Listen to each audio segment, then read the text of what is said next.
Donc, en fait, avant même d'introduire ce qu'on va faire dans cet atelier, on va commencer par un exercice directement pour se mettre un peu pour s'échauffer un petit peu. Et donc je vais vous présenter le format d'exercice qu'on utilise le plus dans ce travail-là. C'est ce qu'on appelle la diade. Donc c'est du travail en duo. En fait, vous voyez que vous êtes tous face à face, donc vous avez tous un partenaire.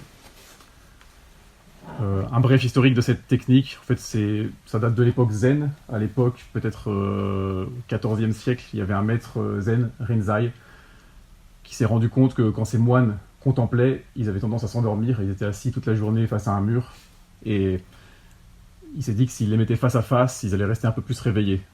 Donc les moines étaient face à face, en silence, et ils contemplaient. Ça avait un avantage, c'était que les moines restaient réveillés. Le problème, c'est que quand on est trop focalisé, on a tendance à manquer un peu d'ouverture, et pour le travail qu'on va faire là, on a aussi besoin d'un équilibre entre être focalisé et être suffisamment ouvert. Et donc dans les années 60, il y a Charles Burner, à l'époque des hippies, qui a repris cette technique de la diade en ajoutant une composante qui est la communication. Et donc la communication, elle permet en fait de ne pas rester dans les mêmes boucles, et ça permet d'avancer plus vite dans le travail qu'on va faire ici. Donc dans une diade, en fait, ça se fait à deux. Il y en a un qui va communiquer et l'autre qui va écouter. Mais en fait, c'est pas vraiment un exercice à deux, c'est pas vraiment un dialogue. En fait, la personne qui communique, il faut qu'elle considère qu'elle est seule dans son exercice. Elle contemple la question qui va lui être donnée. Et elle est aidée par un partenaire d'écoute. Mais le but, c'est pas de dialoguer, le but, c'est pas de communiquer avec la personne en face. En fait, il faut que la personne qui communique imagine qu'elle est en face elle pourrait être en face de n'importe qui, de n'importe quel humain. C'est pas quelque chose de personnel. On n'a pas une relation avec la personne qui est en face de nous. C'est juste une personne qui reçoit notre communication. Donc en fait, vous pouvez voir ça comme un exercice solo, assisté par un partenaire d'écoute. Donc il ne faut jamais que vous vous adressiez personnellement au partenaire que vous avez en face. Donc, vous n'allez pas dire je pense que tu es, etc., etc. Mais à part ça, vous pouvez dire tout ce que vous voulez. Vous allez voir que dans une diade, en fait, vous êtes libre de communiquer. Vous pouvez regarder partout, à droite, à gauche, vos pieds, le plafond. Vous pouvez fermer les yeux. Vous pouvez même changer de position sur votre coussin. Il n'y a pas de restriction. Juste, ne vous adressez pas directement à la personne qui se trouve en face de vous. De la même manière, si vous entendez d'autres choses dans la pièce, si vous entendez des gens parler, faire leur contemplation, ne faites pas référence à ce que vous avez entendu. Vous imaginez que vous êtes seul dans la pièce.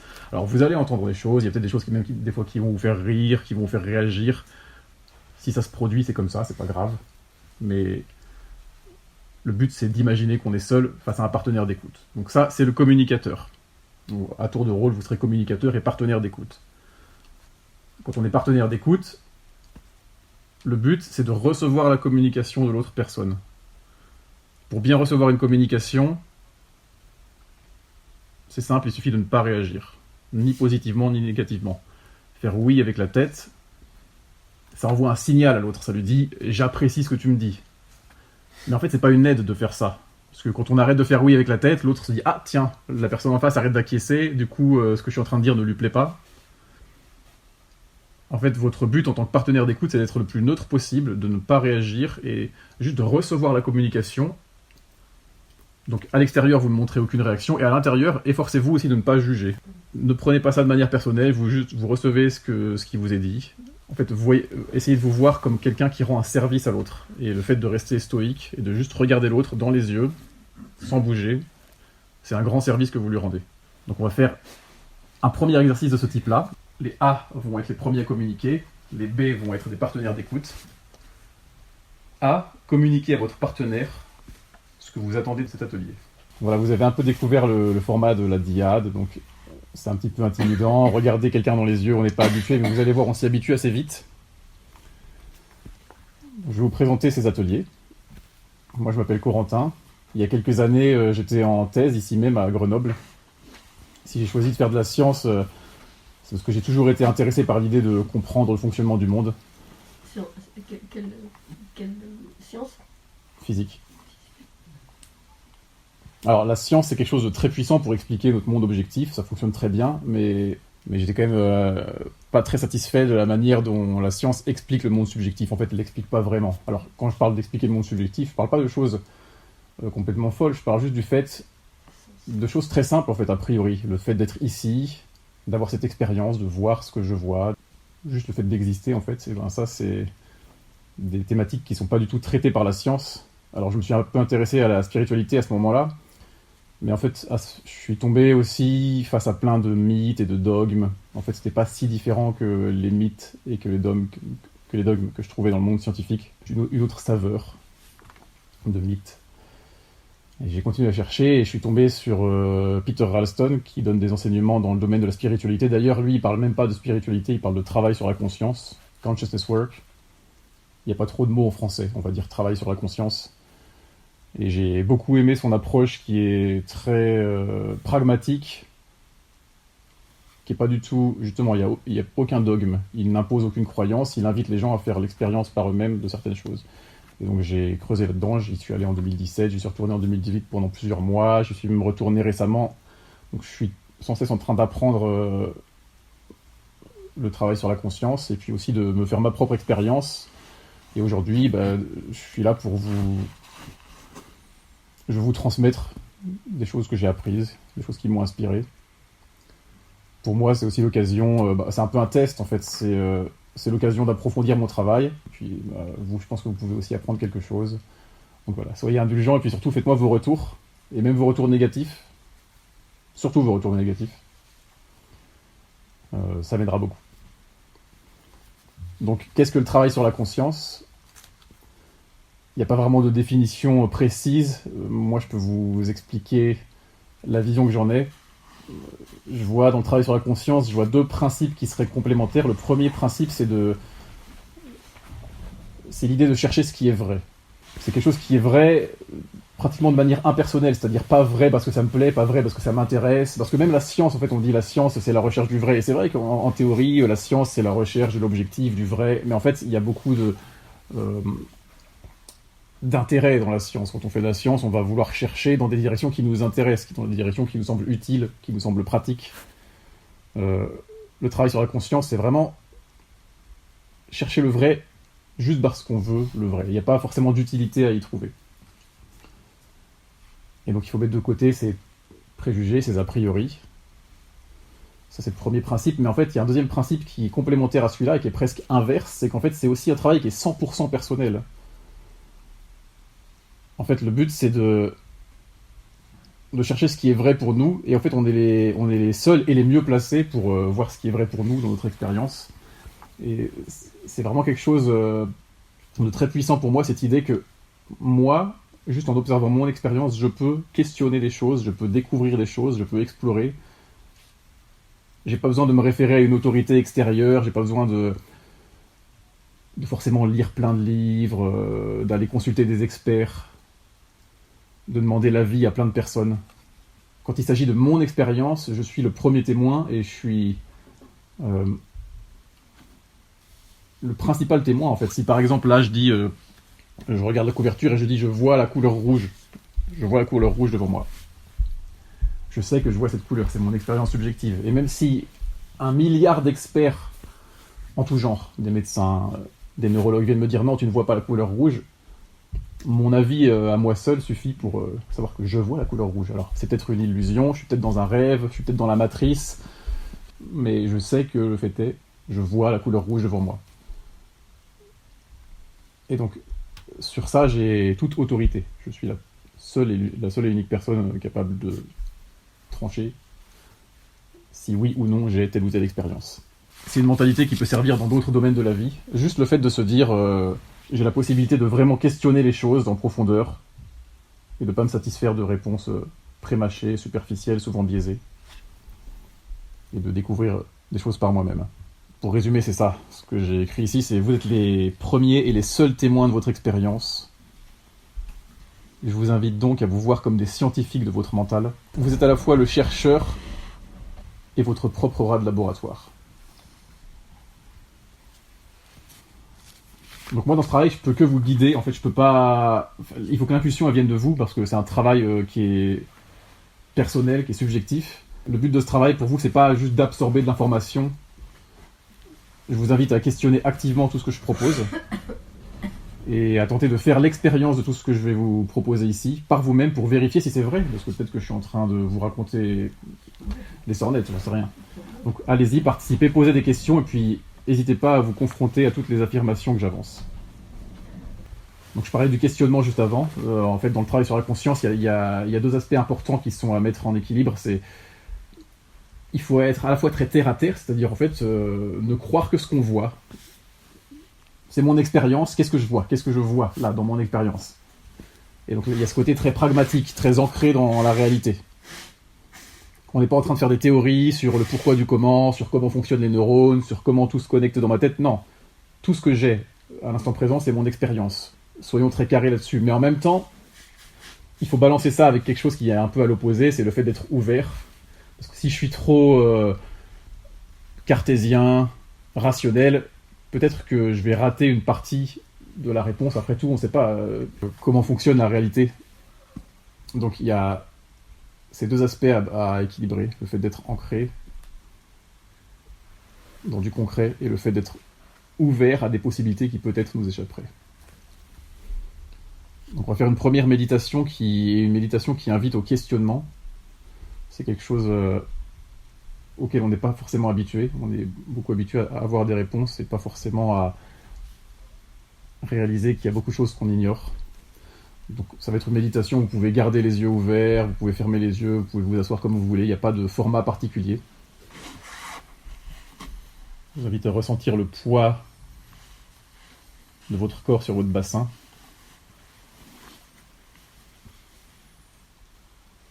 Et puis le poids de votre bassin sur le coussin.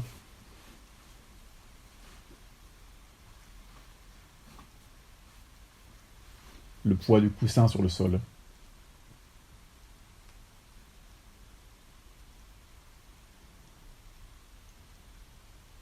Je vous invite à ressentir les parties de votre corps qui sont en contact avec le sol.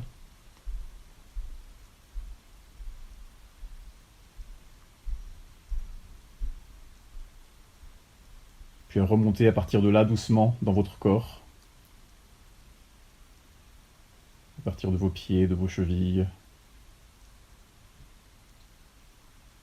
En ressentant les différentes sensations.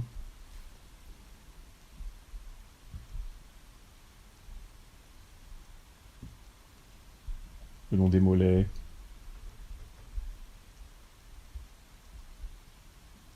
Dans les cuisses.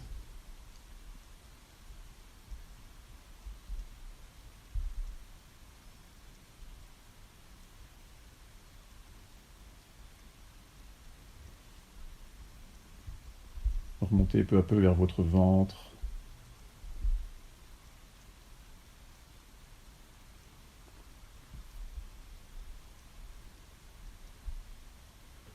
Vous sentez vos organes internes.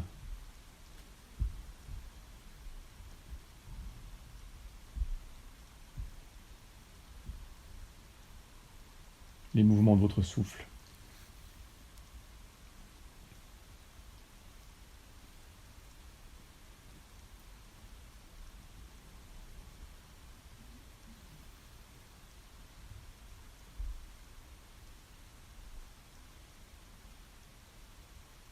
Vos mains, vos avant-bras.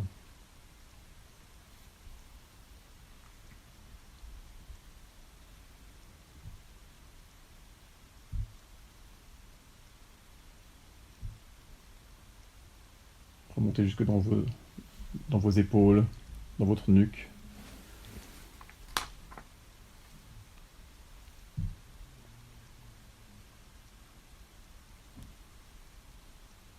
Quand vous arrivez au niveau de votre tête, remarquez vos différents sens.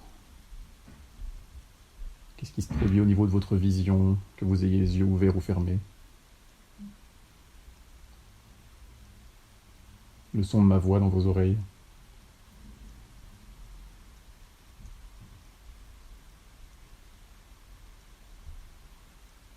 Tous les petits muscles dans votre visage.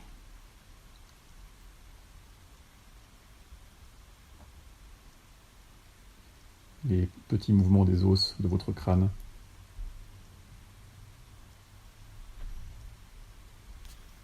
Puis peu à peu, concentrez-vous sur votre attention elle-même.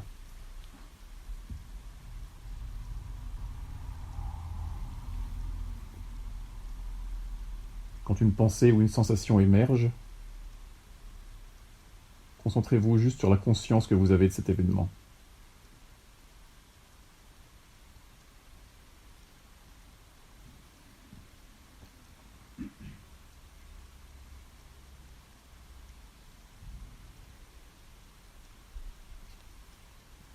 En observant vos pensées, commencez à observer les conclusions subtiles qui se forment dans votre esprit à propos de l'atelier que nous sommes en train de faire.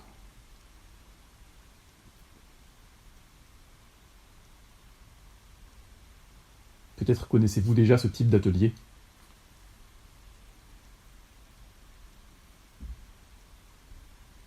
Peut-être avez-vous déjà essayé des pratiques de méditation par le passé.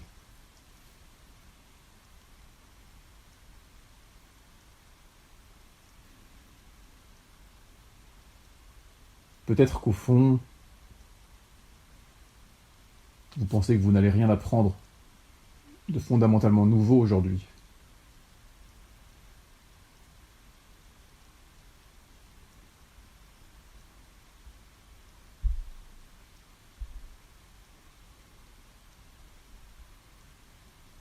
Observez ces pensées, même légères, si vous les avez.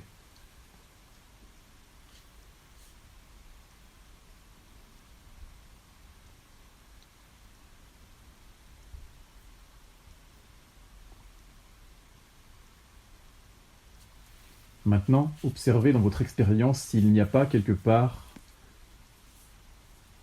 une petite pointe de curiosité.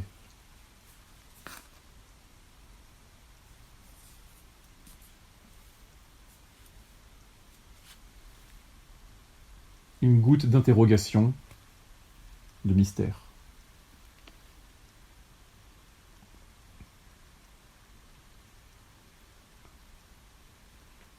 La possibilité, même petite, que quelque chose de différent puisse se produire maintenant, durant cet atelier.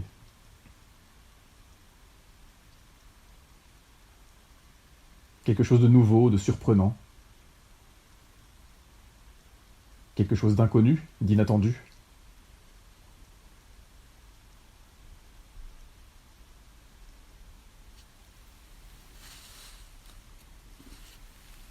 Ressentez cette interrogation, ce petit questionnement qui palpite, sans que vous ne puissiez forcément vraiment le saisir.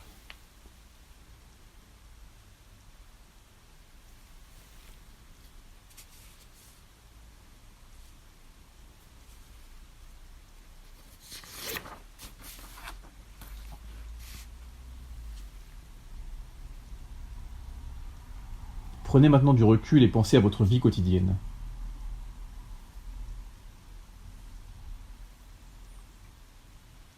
Visualisez l'endroit où vous vivez.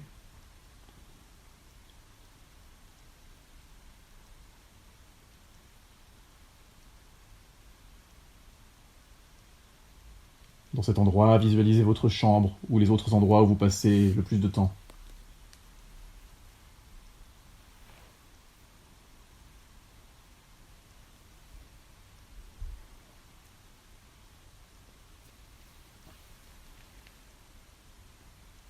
Maintenant, pensez à votre métier ou aux activités qui occupent une grande partie de votre temps.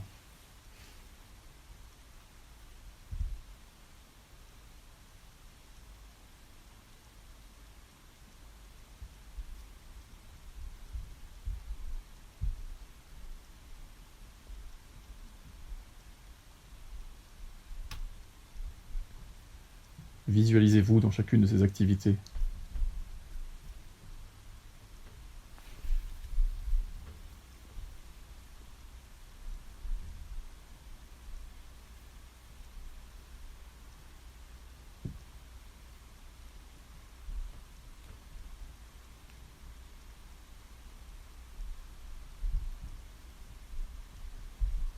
Pensez maintenant à vos relations, aux personnes que vous côtoyez le plus.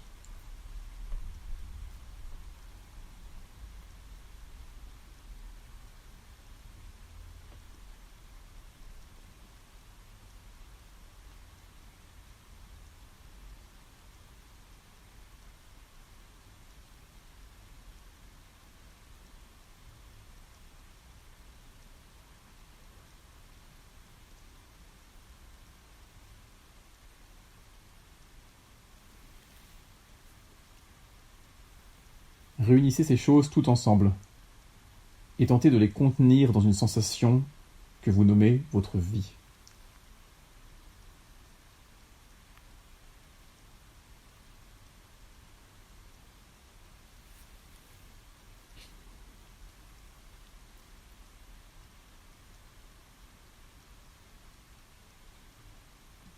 Observez votre vie.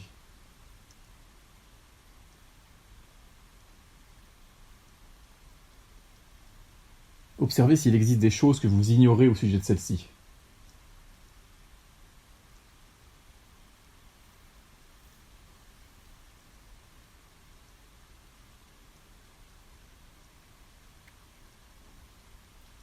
Des questions au sujet de vous-même.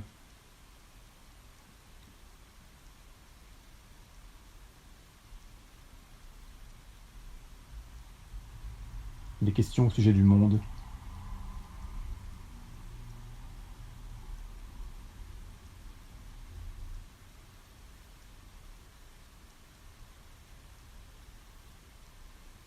Que voudriez-vous savoir ?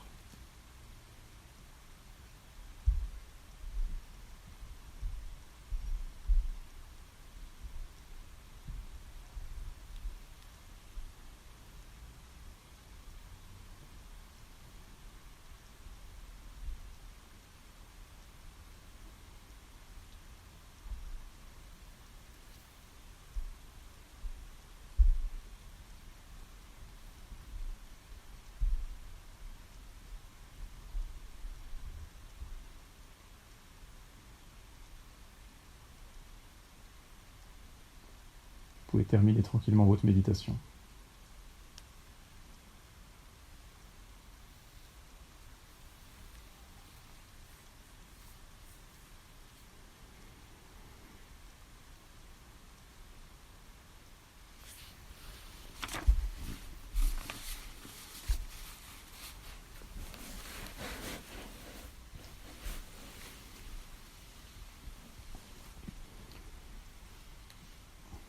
Dans ce travail, le questionnement, c'est quelque chose de vraiment essentiel.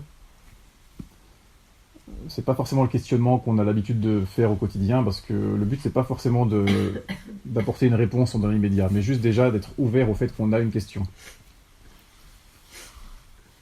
On verra dans les cours suivants que c'est pas si facile, en fait, d'avoir des vraies questions, de se rendre compte à quel point on ignore quelque chose. Il y a une semaine, j'étais au Texas, justement dans le dojo de Peter Ralston, où on a fait une contemplation intensive, et pendant 2 semaines, on se posait une question précise. Différentes personnes se posaient différentes questions, mais chaque personne gardait une question. Et j'ai vraiment pu voir à quel point en fait, j'ignorais des choses que je pensais vraiment savoir. Il faut vraiment aller profondément pour s'en rendre compte. On aura le temps d'en reparler.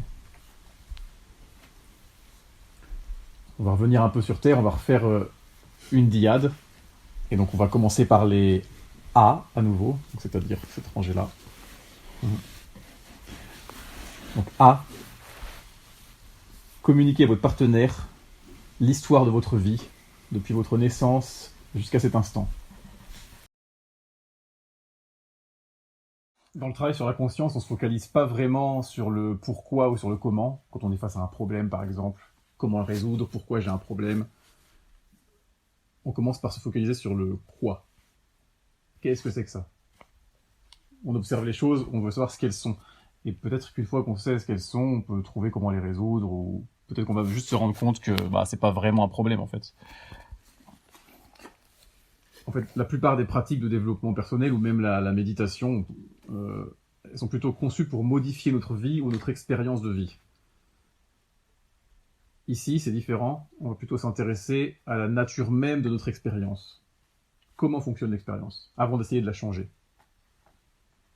On veut voir comment fonctionne notre rapport au monde et tous les mécanismes de notre mental.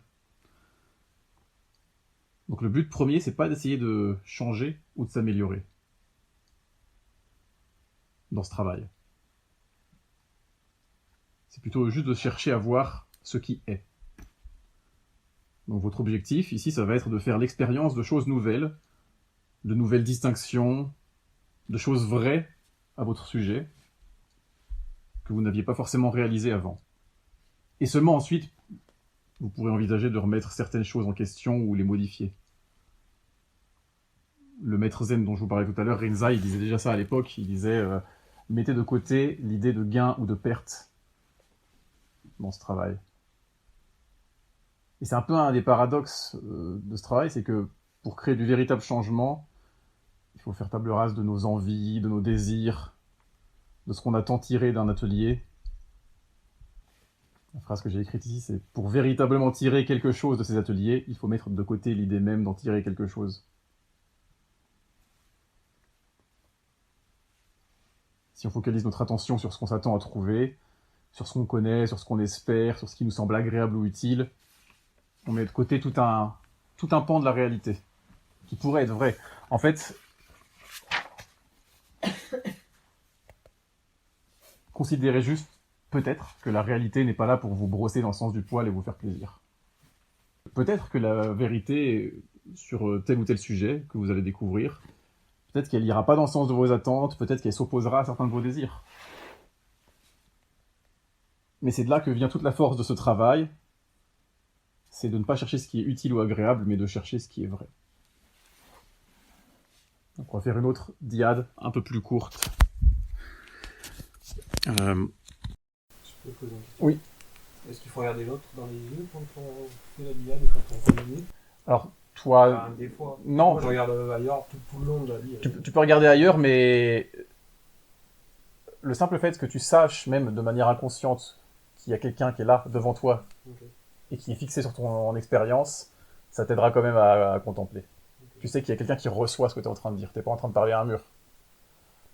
Donc tu n'es pas obligé de regarder la personne. Par contre, la personne, elle, te regarde, t'écoute, s'efforce de ne pas te juger et reçoit ce que tu as à dire. Donc A, communiquez à votre partenaire toutes les idées, bonnes ou mauvaises, que vous avez sur le travail spirituel. Ou sur la spiritualité. Donc dans ce travail, j'aurais besoin de votre participation, c'est-à-dire que 50% de l'atelier c'est moi et 50% c'est vous. Donc le but c'est pas que vous attendiez passivement ou vous passiez incognito. En fait, si vous adoptez cette posture-là, vous allez rien tirer de ces ateliers. Moi, j'ai pas le pouvoir de vous transformer ou de vous faire quoi que ce soit, mais je peux juste vous accompagner dans ce mouvement. Donc allez-y, n'hésitez pas à contribuer, à poser des questions et à mettre au défi les affirmations que je propose. En fait, le seul prérequis, c'est que vos contributions soient honnêtes. Donc honnête, ça veut dire qu'elles viennent juste d'un désir de faire avancer l'atelier, d'un désir de rectifier quelque chose que vous pensez être incorrect, faux, d'une volonté de comprendre, bref, d'une volonté d'aller vers la vérité. Donc si par exemple la vérité c'est je déteste l'exercice qu'on vient de faire, et que c'est vrai pour vous, partagez-le. Ce sera peut-être vrai pour quelqu'un d'autre aussi, et puis on pourra réfléchir ensemble à la raison de pourquoi est-ce qu'il y a ça qui se produit dans votre expérience. Et donc là, je vais vous donner les 3 règles qu'on va suivre dans ce cours et dans les suivants. La première règle, c'est si vous voulez participer, vous levez la main. Ça peut être à tout moment. Et ça peut être pour faire une critique sur un exercice, ça peut être pour dire que vous n'êtes pas d'accord, mais juste vous levez la main. Pareil, si vous voulez répondre à ce que quelqu'un vient de dire, vous levez la main et en passant par moi, vous pourrez répondre à la personne. Pareil, dans un exercice de diade, si vous avez un problème, si vous n'entendez pas bien votre partenaire, si vous n'avez pas compris la consigne, que vous soyez partenaire d'écoute ou communicateur, vous pouvez lever la main, je viendrai vous voir et vous me poserez votre question. Donc c'est la première règle. La seconde règle, c'est vous autoriser tous les autres à traverser tous les états qu'ils vont juger nécessaire de traverser durant ce travail. C'est pas dit qu'il y en ait, peut-être que tout le monde va rester très calme et très posé, mais des fois, dans ce travail-là, il y a des gens qui peuvent pleurer, qui peuvent avoir de l'euphorie, qui peuvent être en colère, Donc, dans les exercices de diade, vous autorisez votre partenaire à traverser tout ce qu'il a à traverser, bien sûr dans le respect des règles de la diade, c'est-à-dire que la personne ne va pas apporter atteinte à votre intégrité physique, elle ne va pas se mettre à vous toucher, à vous frapper, à vous insulter. Comme on l'a dit au début, une diade, ça reste impersonnel, donc quand je suis face à mon partenaire d'écoute, je m'en prends pas directement à mon partenaire, je ne m'adresse pas directement à lui, c'est juste une personne d'autre qui est en face de moi, mais moi, en tant que communicateur, je peux traverser tout ce qui va se présenter à moi. Et puis la troisième règle, c'est que tout ce qui est dit ici est strictement confidentiel. Alors ça, c'est pas spécialement ce que moi je dis, mais plutôt ce que vous allez dire ou ce que vous allez entendre. Voilà, partez de ce principe-là, que tout ce que vous entendez, en tant que partenaire d'écoute, ou même quand vous communiquez, vous entendez d'autres gens qui parlent autour de vous, oui, vous allez entendre, oui, vous allez l'enregistrer, le mémoriser, mais efforcez-vous de faire comme si vous n'avez rien entendu. Gardez tout ça pour vous. Après, vous pouvez parler à l'extérieur de l'atelier, vous pouvez parler de ce que vous avez dit dans votre diade, de ce que vous avez communiqué. Il n'y a pas de problème sur ça.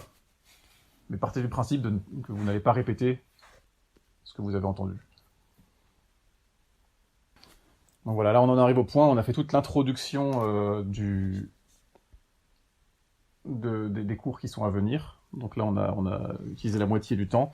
Et donc l'autre moitié c'était pour commencer le vrai cours. En fait là, jusqu'à présent, j'ai juste introduit le travail sur la conscience de manière très générale.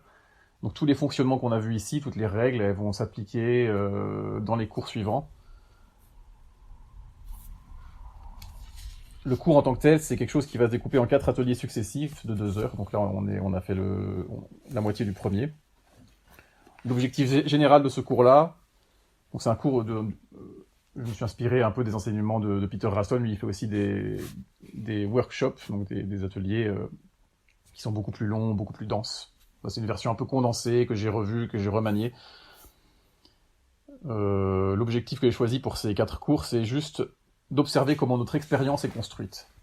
Donc c'est pas forcément hyper profond, ésotérique, quelle est la nature de la réalité, non, c'est juste notre expérience, comment est-ce qu'elle fonctionne, et donc pour voir comment elle est construite, on va la démonter bloc par bloc, partie par partie, on va observer chaque petite partie, on va faire des nouvelles distinctions.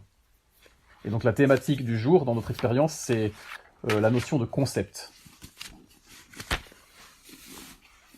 Alors quand on pense à des concepts, on se dit c'est sûrement quelque chose justement de très conceptuel, très intellectuel. Ici, quand je parle de concept, c'est beaucoup plus général que ça. C'est pas de la philosophie. C'est quelque chose qui est beaucoup plus présent que ce qu'on pense dans notre expérience. Et donc je vais faire une distinction entre ce que j'appelle l'expérience et le concept. Donc je vais vous définir un peu ces deux termes pour que vous voyez un peu à quoi je me réfère quand moi j'utilise le mot concept ici. Donc quand je parle d'expérience, l'expérience c'est ce qui se présente directement à nous à cet instant même. Expérience. C'est notre perception directe, en quelque sorte. Avant toute interprétation, avant de donner une valeur à notre perception, avant de lui donner un sens, avant même de donner un nom aux choses, avant d'avoir une pensée au sujet de notre expérience, avant d'avoir des souvenirs, c'est juste l'expérience, quelle qu'elle soit, de la manière dont elle se présente à moi. Et puis la notion de concept, c'est une idée à propos de quelque chose. Quand j'ai un concept, j'ai une idée à propos de quelque chose. Ça peut être une pensée, ça peut être un souvenir, ça peut être juste une image mentale, une phrase dans ma tête.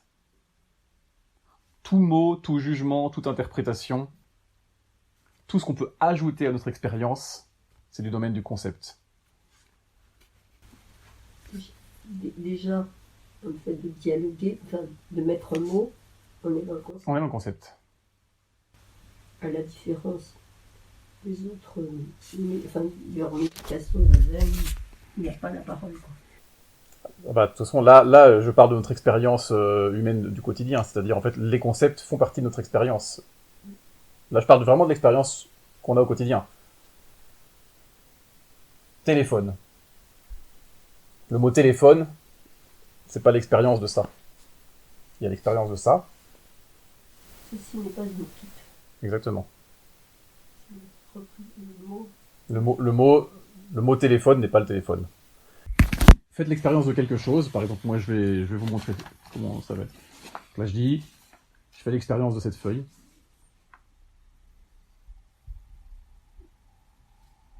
Et,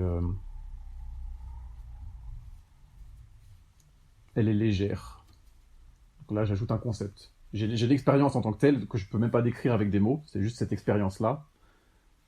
Et après, je vais rajouter tout un tas d'interprétations, de sens, de significations, d'adjectifs. Vous faites l'expérience de quelque chose en face de vous, dans votre perception, et ensuite vous me dites quels sont les concepts que vous ajoutez à cette expérience. C'est très rapide, hein. Les concepts, ils arrivent immédiatement. Donc l'idée, c'est de vraiment voir que les qualificatifs qu'on rajoute ne sont pas l'expérience même de...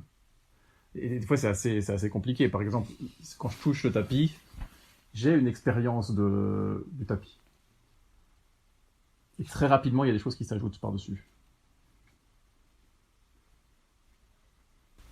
Donc quand on parle, on ne change que les concepts. Uniquement. Quand l'autre reçoit une expérience, peut-être sensorielle, parce qu'on parle, on balance des concepts avec les mots qu'on met dans nos phrases, quoi. Alors un peu plus dans les cours suivants, je ferai une petite partie sur la communication. En fait, le but de la communication, c'est de transférer l'expérience. Sauf que effectivement, la communication n'est pas l'expérience. Et pourtant, on transfère une expérience à travers des concepts. En fait, les deux sont mixés. On va observer ça un peu aujourd'hui. Les dojos est agréable. Environnement léger.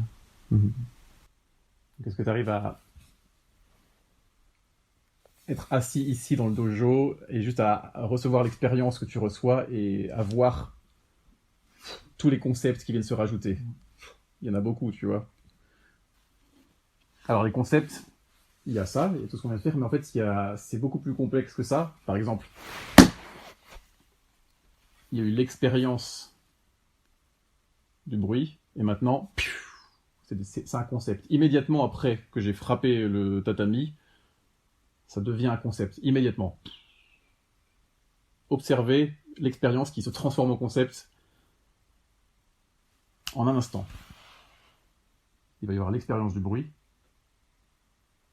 et juste après, le concept.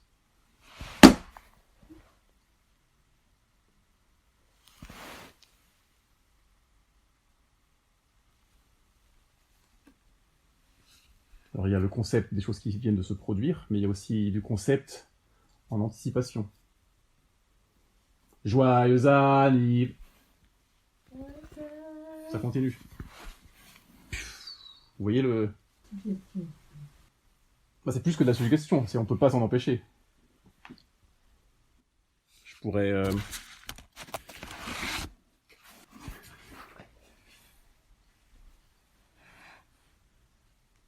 L'expérience d'un trait. Déjà, vous dites c'est un trait, c'est de l'encre, il y a déjà du concept qui se rajoute, mais il n'y a pas trop de choses. Et, ouais, vous pouvez faire l'expérience de ça juste en tant que tel, cette expérience-là.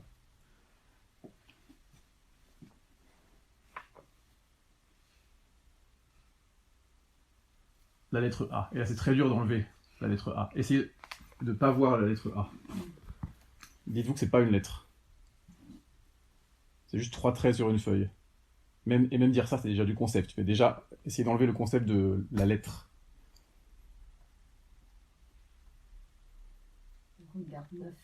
C'est dur. C'est très présent. Et pourtant, c'est pas dans notre expérience directe. C'est quelque chose qu'on rajoute sur notre expérience et qui pourtant est ici. Ou même ma main est ici. Maintenant, elle est là. L'expérience que vous avez de ma main n'est que l'expérience à un endroit précis. En fait, quand je la déplace, vous ne voyez que ma main maintenant. Et si je fais des petits mouvements, en fait, votre expérience, c'est pas celle du mouvement, c'est celle de ma main à l'endroit où elle se trouve. Rien que pour déjà avoir le mouvement dans votre expérience, il faut du concept. Parce que pour savoir que ma main bouge, il faut que vous sachiez qu'il y a un instant, elle n'était pas à la même position. Comme le mouvement se passe dans le temps et que le temps nécessite une forme de mémoire, même une mémoire à très court terme, vous ne pourriez pas savoir que ma main bouge si vous n'aviez pas le concept que ma main, à l'instant précédent, était à un autre endroit. Ce que je veux dire, c'est que moi, j'ai pas l'expérience que de la main. Là, j'ai une sorte d'expérience globale. de ce que je vois, ressens par différents sens. Mhm. Bah, de toute façon, oui, là, je vous demande de focaliser votre expérience sur cette partie-là de votre expérience, si vous voulez. Il y a d'autres... effectivement, votre expérience est beaucoup plus vaste que ça. Mais, si on mais même là, juste pour se dire que le mouvement existe, il faut déjà avoir le concept du temps. Il faut avoir le concept d'un instant précédent qu'on compare à l'instant présent, et on dit, ok, à l'instant précédent, elle était là, maintenant elle est ici, donc ça veut dire qu'elle bouge. Et en fait, la notion de concept, elle est tellement incrustée dans notre expérience, elle est tellement présente, imbriquée, voilà, elle est même présente dans notre corps. On va faire un petit exercice pour vous le montrer. Mettez-vous tous debout. On va faire un exercice qui s'appelle touche-pas-touche. Vous allez voir que les concepts existent aussi dans le corps, donc on va rester sur la notion de mouvement. Touch. Okay. Donc je vais vous démontrer sur John comment ça fonctionne. Donc il va y avoir un partenaire qui va être relaxed, l'autre partenaire qui va juste toucher très légèrement du doigt, et le but c'est que John cède à la pression exactement avec la force que je mets, voilà, et quand je ne touche pas il se remet droit. Le but c'est qu'il n'anticipe absolument pas mes mouvements. Donc si j'appuie comme ça, et si j'arrête, il arrête de bouger. Donc en fait, il doit vraiment se focaliser sur son expérience, sur l'expérience du toucher, et non pas être dans l'anticipation. Par exemple, une mauvaise façon de faire, ce serait j'appuie, j'arrête d'appuyer, et le corps continue à bouger. Pourquoi est-ce que le corps continuerait à bouger? Parce qu'on est en train de projeter, on est en train d'anticiper un mouvement. Et donc l'idée, c'est vraiment de se focaliser sur son expérience. Faites pas des coups super rapides, sinon l'autre va être perdu, mais essayez juste. Vous pouvez essayer de piéger l'autre, de changer de direction. Et la personne doit essayer de ne pas du tout interpréter, de ne pas du tout projeter aucun concept d'un futur proche. Donc on va faire donc les A, vous allez être celui qui touche, et les B, vous allez être celui qui se fait toucher. Donc allez-y. Alors on utilise beaucoup on fait beaucoup appel au concept. Sauf qu'en fait, notre faculté à conceptualiser, elle est beaucoup plus pauvre que notre faculté à faire des expériences. Alors on s'en rend pas forcément compte, mais il y a un autre petit exercice, donc restez face à votre partenaire. Et c'est vraiment un atelier local, parce que j'ai des noix de Grenoble pour vous. Je vais mettre ça entre vous. C'est un concept. Ouais, c'est ça. C'est pas la pomme de la discorde, mais... Hop. Parce que le but là, ça va être en fait, vous allez regarder cette noix qui se trouve entre vous. Donc vous avez l'expérience de la noix. Voilà. Qui est-ce qu'elle est. Et puis vous allez alternativement fermer les yeux et les réouvrir. Quand vous fermez les yeux, du coup vous avez juste la mémoire ou l'image mentale de la noix, et vous essayez que cette image conceptuelle reproduise exactement l'expérience de la noix. Donc vous regardez la noix, c'est l'expérience de la noix, puis vous fermez les yeux et vous essayez de reproduire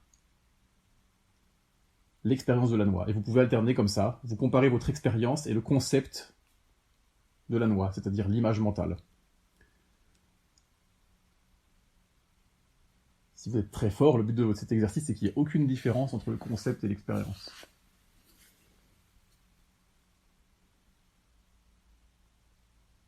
N'hésitez pas à comparer, à re-regarder la noix, à refermer les yeux, à re-regarder la noix.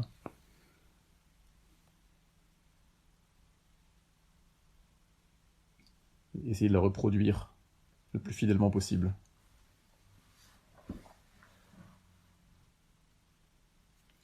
Vous pouvez terminer tranquillement l'exercice, et c'était juste pour vous illustrer que en fait, notre faculté conceptuelle... Oui. Je peux évoquer Oui. par rapport à ça. Je suis très mal à l'aise, et j'apprécierais d'entendre ce que les autres perçoivent, le vécu des autres personnes, parce que je vois la noix, je vois pas la noix, je vois la noix, je vois pas la noix. Est-ce que tu arrives à avoir des images? Est-ce que tu as des images mentales? Est-ce que si tu fermes les yeux et que je te demande de penser à la noix, tu as une image de la noix? Non, depuis... J'ai passé une heure une fois avec un praticien, et on a fait des l'expérience sur un briquet et c'était rien. Ok. Il n'y a rien qui se... Donc c'est pour ça que ça m'intéresserait de savoir, d'entendre les choses, parce que et du coup ça me met vraiment en inconfort intérieur. J'essaie de fuir cet exercice parce que à la fois d'y aller et en même temps de me rendre compte que c'est toujours... il n'y a rien. Il y a toujours Ok. à l'intérieur. Sur le fond de ma réponse. Bien, regarde. Il y a d'autres personnes qui voient du noir ou... Regarde ça. Ferme les yeux. Qu'est-ce que tu peux me dire sur ce tableau? Des rouges, des taches, une forme un peu comme ça, quelque part par le haut à droite, du marron, du beige.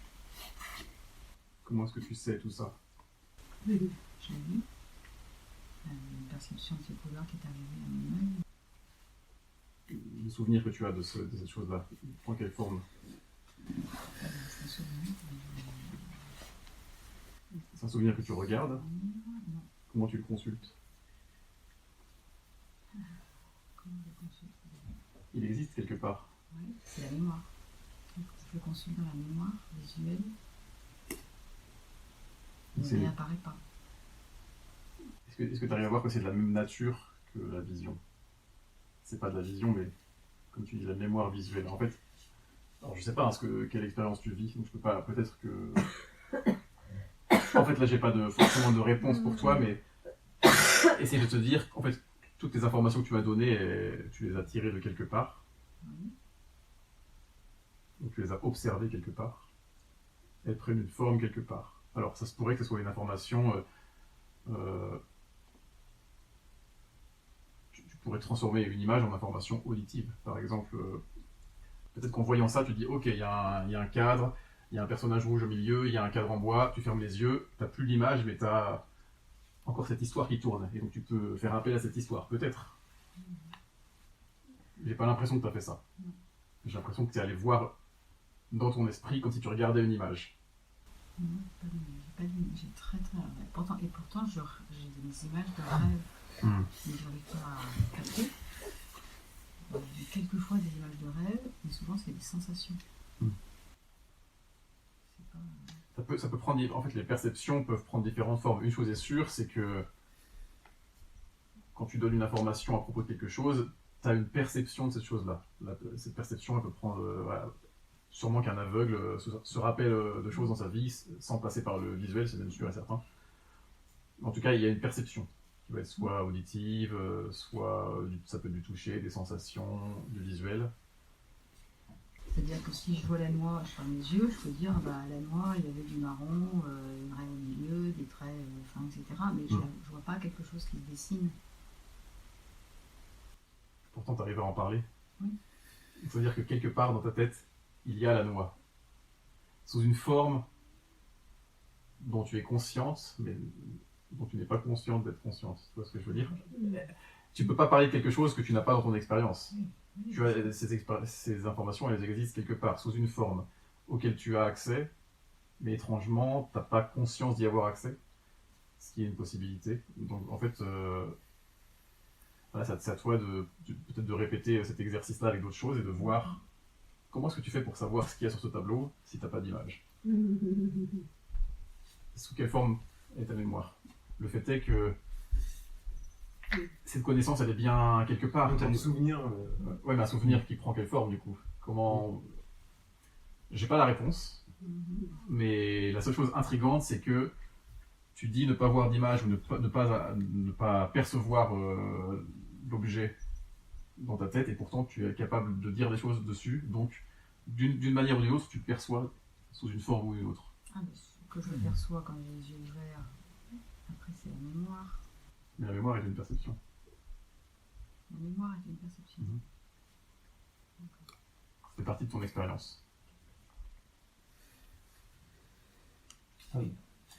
Moi, c'était un peu pareil pour la noix, c'est-à-dire, je vois un noir avec beaucoup d'idées. La noix est comme ça et comme ci, mais il n'y a pas de noix. Je pourrais prendre un exemple pour simplifier au maximum. Imaginons qu'on se retrouve dans une grotte absolument noire, il n'y a plus aucune vision. Imaginons qu'on soit aveugle. C'est encore plus simple, on se crève les yeux. Donc plus d'expérience visuelle. Et là je vous dis, pensez à la couleur rouge. Vous savez de quoi je parle? Rouge. Vous l'avez. Vous voyez rien, mais vous avez rouge. Contrairement à un aveugle de naissance pour qui cette expérience est indescriptible. Même si on éteint la lumière tout de suite, est-ce que tu te souviendrais des visages? Alors ça c'est un point qui est compliqué parce que c'est très vague. C'est-à-dire, si je pense à mon père ou à ma mère, je vois quelque chose, mais c'est assez flou. Je ne peux pas le dessiner, je ne peux pas te dire comment le dessiner. C'est plutôt un souvenir vague d'un visage que je connais, mais je ne saurais pas te le reproduire, par exemple. Pourtant, si tu voyais la personne, tu la reconnaîtrais. Oui, totalement. Et reconnaître, ça veut dire cette personne correspond à l'image que j'en avais. Ouais, peut-être que l'image est enregistrée quelque part et que j'y ai pas accès de façon consciente, peut-être. Vraisemblablement, elle est enregistrée quelque part. Mais oui, ça doit être quelque part. Pour que tu puisses reconnaître quelque chose, il faut bien que tu doives comparer. Oui. Ah, c'est la personne que je m'attendais à voir.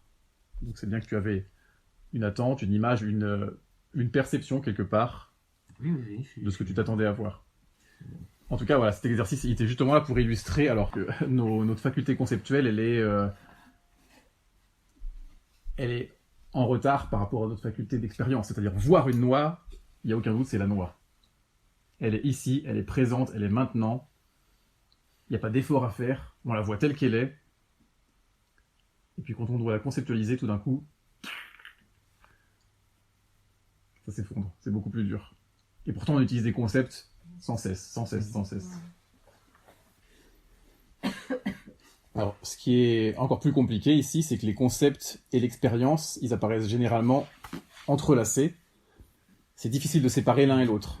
On a une expérience et puis il y a plein de concepts. Voilà, tu vois une noix et puis ça va t'évoquer plein de choses, la noix de manière générale, la poésie de la noix. Et en fait, on fait, pour ainsi dire, jamais l'expérience d'une chose seule. Elle est toujours accompagnée de plein de concepts. Par exemple, là, faites l'expérience de votre corps. Donc c'est juste l'expérience de votre corps. Et vous allez voir qu'il y a deux choses qui ont lieu en même temps. Il y a la sensation de votre corps, donc qui est vraiment l'expérience de votre corps, en même temps que l'image mentale que vous avez de votre corps. Là, je ne vois pas mon corps, mais j'ai quand même une image de moi assis dans cette position.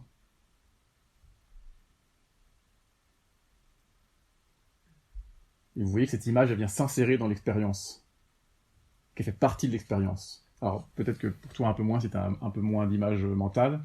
Est-ce que tu visualises ton corps assis? Schéma corporel. J'ai quand même mon schéma corporel. Oui. Sans que tu aies besoin de vérifier. Et ça dit la prédominance de la perception visuelle. Ah bah oui, parmi les concepts, le visuel est très important. Enfin, les images mentales sont un concept très important. Oui. Et le visuel, c'est quand même l'expérience.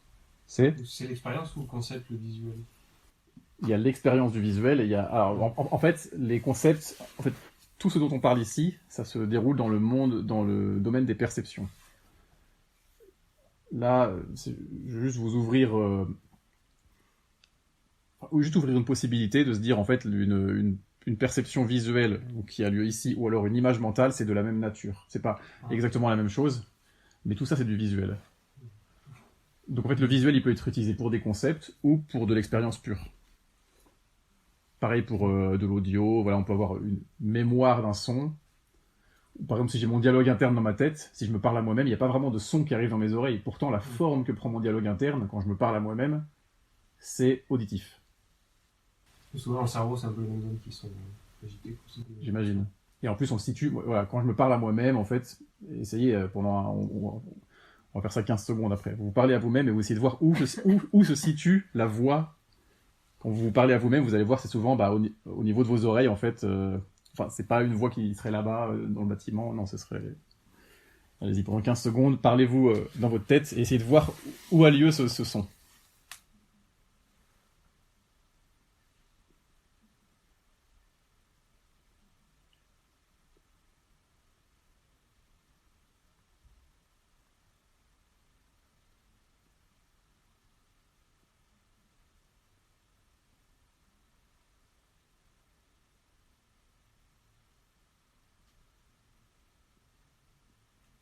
Voilà, donc vraisemblablement, c'était quand même plutôt dans cette zone-là, j'imagine. Voilà, c'était peut-être comme entendre votre bouche qui émettait un son que vous entendiez dans votre oreille. C'était conceptuel, mais c'était toujours de la perception. Sous une forme un peu différente, mais toujours de la perception.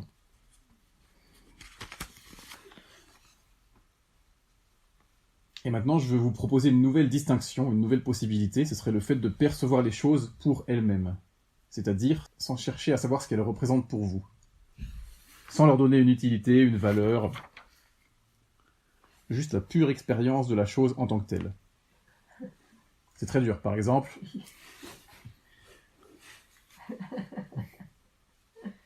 essayez de voir juste mon doigt ou ma main, cette expérience juste pour elle-même, c'est-à-dire pas pour ce que ça représente pour vous.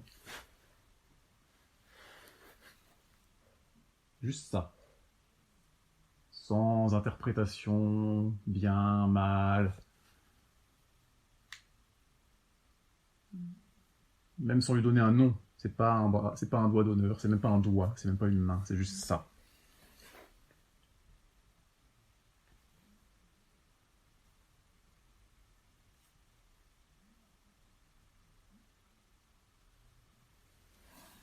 Autre exemple. Je me démène pour ce stage, vous allez voir, j'ai amené des choses.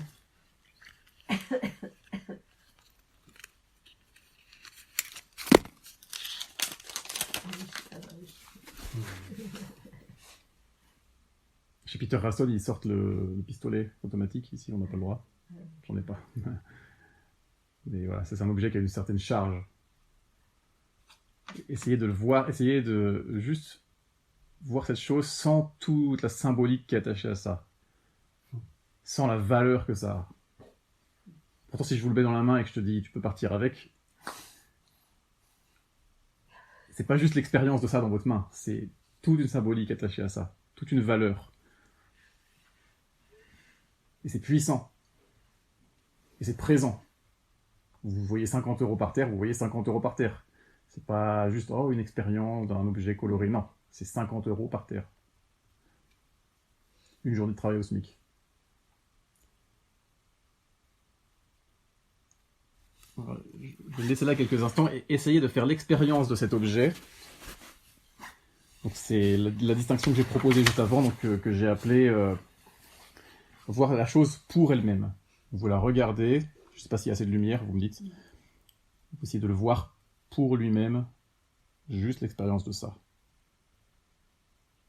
Quand des interprétations émergent, vous les mettez de côté, juste ça. Est-ce que vous y arrivez un petit peu? Est-ce que c'est dur? Ouais, c'est dur. C'est dur de ne pas voir le 5 numéro comme 5. C'est dur. C'est vrai que l'écriture, c'est un truc... En fait, le langage, bon, ça sera pour plus tard dans le cours, mais la force du langage pour les êtres humains et de l'écriture et de la symbolique, c'est... En fait, c'est quelque chose qui prédomine notre expérience d'une manière qu'on ne soupçonne pas. Donc effectivement, là, il y a de l'écriture dessus, donc c'est encore plus dur. Mais essayez juste, même si l'écriture reste et que vous voyez vraiment 50, essayez au moins de ne pas attacher, par exemple, de ne pas lui donner de valeur. Voilà. Après tout, c'est assez... Je pense que tout le monde sera d'accord pour dire que ça n'a pas de valeur intrinsèque, c'est un bout de papier. C'est culturel, on est bien d'accord. Donc, déjà, on peut essayer de détacher cette chose-là. C'est juste un morceau de papier. C'est déjà un premier concept qu'on peut enlever.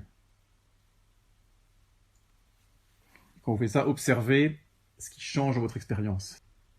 Donc quand on fait l'expérience de quelque chose pour lui-même, et donc non plus pour nous, pas pour ce que ça représente pour nous, mais pour ce que c'est, ce processus-là, on appelle ça le fait de compléter un objet. C'est-à-dire qu'en fait, il est complet en tant que tel.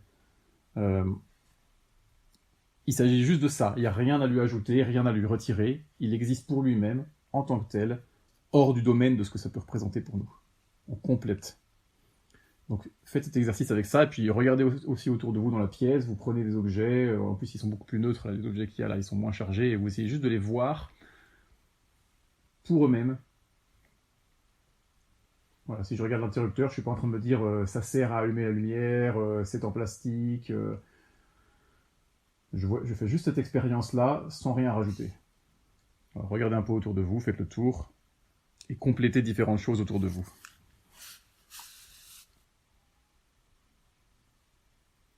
que vous y arrivez un petit peu? Est-ce que vous sentez une différence dans votre expérience quand vous faites ça? C'est difficile. Mhm. Mais j'essaie plutôt de me dire, le tabouret en l'occurrence, à quoi ça pourrait servir d'autre. Mhm. Ça me permet, ça permet d'enlever l'image de tabouret déjà. Mhm. Mais juste de voir l'assemblage, déjà l'assemblage c'est déjà un concept, Mhm. c'est pas évident. C'est dur, parce que quand on sait ce que quelque chose est, on ne peut plus désavoir. Et on en revient un peu au truc que je disais au début sur le questionnement. C'est très dur de questionner. Parce que tu sais que c'est un tabouret. Ce serait beaucoup plus facile si on te montrait une sorte d'objet extraterrestre que tu n'as jamais vu avant. Bah, tu dirais, je vois ça. Et encore, tu pourrais quand même te dire c'est un objet extraterrestre. Ça ressemble à... C'est ça, ça ressemble à ceci, ça sert sûrement à faire cela. Mais voilà. Et je pense tu peux voir que si je te montre quelque chose qui est vraiment totalement distant de tout ce que tu connais, qui ne ressemble à rien de ce que tu peux connaître, tu vas avoir une relation différente avec cette chose-là. C'est-à-dire une sorte de ah, ok. Un non-savoir, en fait. Mais une fois qu'on te dit ce que c'est, tu le sais.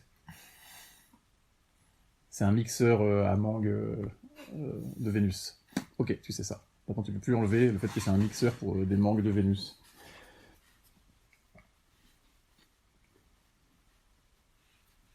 Et donc le fait d'avoir du mal à compléter les choses, c'est d'autant plus vrai pour les objets très chargés, on va dire, avec beaucoup d'interprétations, beaucoup de sens, beaucoup de valeurs.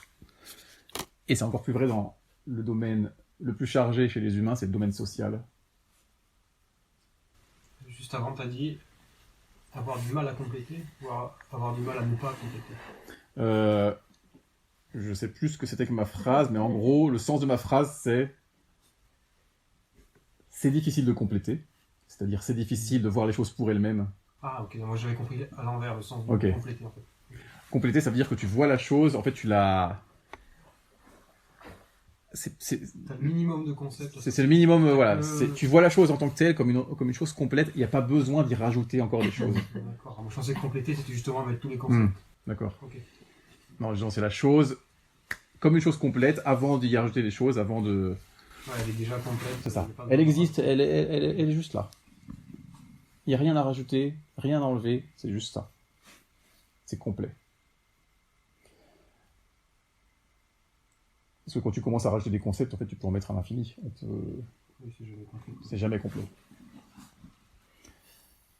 Et donc, dans le domaine social, c'est encore plus dur à faire. Le domaine Ou affectif. social affectif, ce que je veux dire, c'est les autres. Les autres. Et c'est aussi une grande thématique de ce travail sur la conscience, d'ailleurs, qui, même si en fait c'est un travail qu'on fait un peu seul et qui est un travail très personnel, en fait, dans notre expérience, la place donnée aux autres est immense. Parce que l'autre, existentiellement parlant, c'est quelque chose de très mystérieux, de très profond. Une autre expérience. Et donc c'est quelque chose qui accapare une grande partie de notre mental.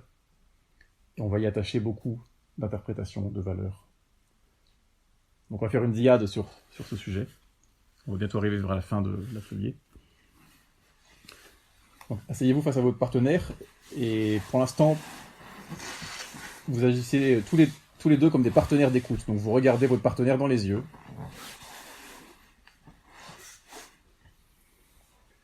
Voilà. Vous regardez juste votre partenaire et vous recevez juste son expérience de lui qui vous observe et de vous qui l'observez.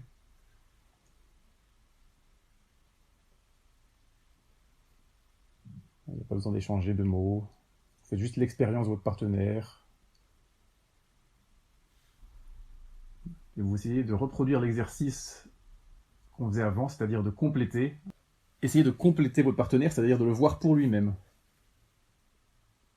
Non pas pour ce qu'il représente pour vous. Peut-être que votre partenaire vous intimide, peut-être qu'il vous amuse, peut-être que... Il y a tout un tas de jugements, peut-être que vous l'aimez bien, peut-être que vous l'aimez pas. essayez de voir le partenaire juste pour lui-même, essayez de le compléter. C'est juste cette expérience.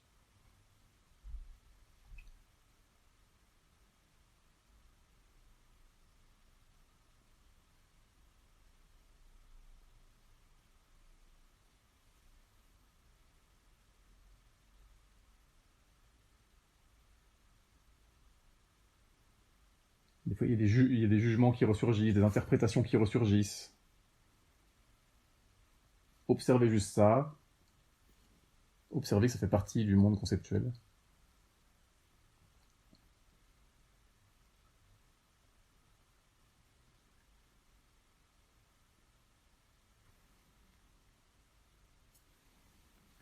Maintenant, A. Vous allez communiquer à votre partenaire ce qui change dans votre expérience quand vous arrivez à compléter votre partenaire, même si c'est partiel. Qu'est-ce qui change votre expérience quand vous arrivez à faire ça? Est-ce que vous avez réussi? Est-ce que c'est dur? Pour moi, c'est dur. Ouais. J'arrive pas à enlever qu'il y a une personne devant moi. Du coup, quand je focalise, à la fin, je vois quel est le format. Mais en même temps, si je pense que c'est une personne devant moi, c'est cette image que j'étais en train de déconstruire revient tout de suite à ma tête. Ouais. Une personne. Ouais, voilà. Et tout ce qui va avec. Oui. Tous ces bias derrière. Définition, ouais. C'est puissant. Ouais. Le domaine social, c'est un excellent domaine d'entraînement pour le travail sur la conscience, parce que justement, c'est un domaine très puissant. Quand tu vois quelqu'un, tout d'un coup, il y a un océan de concepts, d'interprétations, de jugements.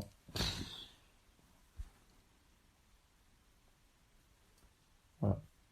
D'autres remarques? Moi, j'ai fait des séances où on se regardait pas mal dans les yeux. Et moi, j'aime bien. C'est quelque chose, je sais pas, ouais, j'apprécie, je m'en nourris, quoi. Peut-être je regarde et je me sens regarder avec de l'amour dans les yeux. En tout cas, oui, la force du regard, c'est quelque chose. C'est pour ça qu'on fait un exercice avec ce format-là. Quelqu'un vous regarde, on en parlait tout à l'heure. Le simple fait que quelqu'un vous regarde, ça vous ancre. Vous savez qu'il y a quelqu'un qui vous regarde. Il y a une expérience derrière ses yeux Extrêmement puissant. qui est là avec vous. L'exercice est extrêmement puissant. Très puissant. Un simple regard, oui, c'est quelque chose pour nous, les humains, ou même dans le monde animal d'ailleurs. Il y a une grande différence entre marcher dans la jungle, être seul au monde, et marcher dans la jungle et voir 2 yeux. Serpent, par exemple. Au moment où vous voyez 2 yeux, 8, des yeux. En tout cas, voilà. Quelque chose d'autre fait une expérience, et il y a tout un raz-de-marée qui vient avec. Voilà. En tout cas, on va pas trop extrapoler parce qu'on sort un peu du cadre de cette séance, mais voilà, aujourd'hui, on a vu l'importance, la prépondérance, la présence des concepts partout dans notre expérience. Les concepts, voilà, c'est pas juste les concepts intellectuels et académiques, c'est beaucoup plus que ça. C'est les images mentales, c'est les souvenirs, c'est les pensées. C'est tout ce qui n'est pas directement l'expérience, mais plutôt l'idée d'une expérience. Et on voit que ça prend beaucoup de formes. Donc ça, c'est une des premières étapes importantes si on veut vraiment s'observer et observer notre expérience, se rendre compte de toute la part de notre expérience qui n'est pas juste de l'expérience directe, mais qui est conceptuelle. Dans la séance suivante, on parlera de choses qui sont en lien avec ça, qui en découlent. La thématique de la semaine prochaine sera la survie. Alors, c'est pas la survie dans la jungle avec un couteau, parce que la survie, justement, la survie des humains, elle est très conceptuelle. Notre survie, elle n'est pas juste, c'est pas juste maintenir notre enveloppe charnelle et notre intégrité physique, c'est bien plus que ça. Je parle juste de ton identité, ton nom, ton prénom, ton caractère, ton comportement, les gens que tu connais, tes possessions. Beaucoup de choses qui ne sont pas juste ton corps, mais qui sont des concepts attachés à toi. Identité sociale. Revenu. Il y en a beaucoup. En tout cas, merci à vous d'être venus pour ce Merci à toi. cours.